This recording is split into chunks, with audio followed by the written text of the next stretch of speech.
Felly beth yn union yw entrepreneur? Dim ond gair ffansi am rywun sy'n dechrau busnes yw e, ac os ych chi erioed i meddwl beth mae'n ei olygu i bod yn un, wel peidiwch edrych dim pellach.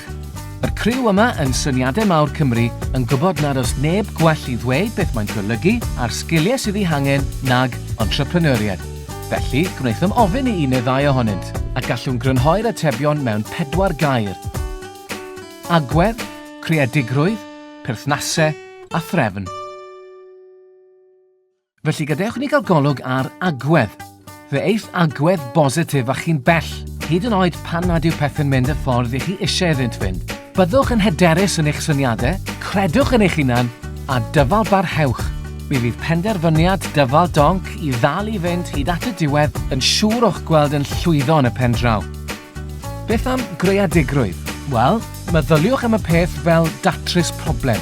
I gyd sydd angen arnoch yw ychydig bach o ddychymyg, edrych ar rhywbeth drwy lygad newydd, meddwl ychydig bach yn wahanol i'r arfer, ac yna bingo, syniad newydd penny gamp.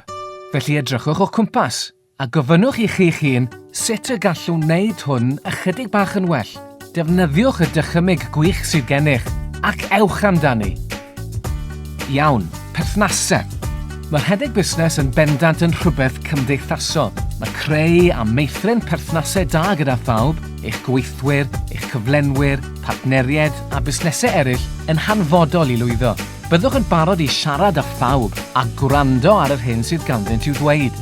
Po fwyaf o bobl yr ydych yn adnabod, yr hawsa y bydd i chi ddefnyddio eich pwerau perswad a chael pethau wedi i gwneud i chi. Ac yn olaf, trefn. Mwyn mynd i'r afel ar rhedeg busnes o ddydd i ddydd, mae bod yn drefnus yn hanfodol. Byddwch angen deall sut i gael gafel ar gyllid, rheoli eich arian a delio gyda materion treth.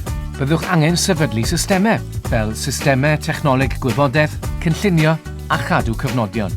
Ond bydd pob dim yn rhedeg yn well os ydych yn drefnus. Mae lle i bopeth a phopeth yn ei le.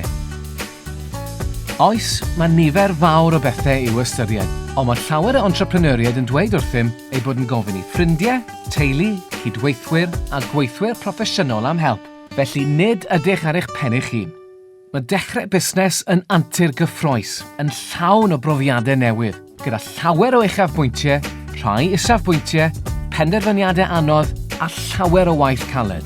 Ond fel entrepreneur, mae'r pŵer yn eich dwylo. Dim ond i chi ddefnyddio'ch dychymyg, bod yn bositif, yn gyfeillgar a threfnus, byddwch yn siŵr o fod yn llwyddiannus iawn.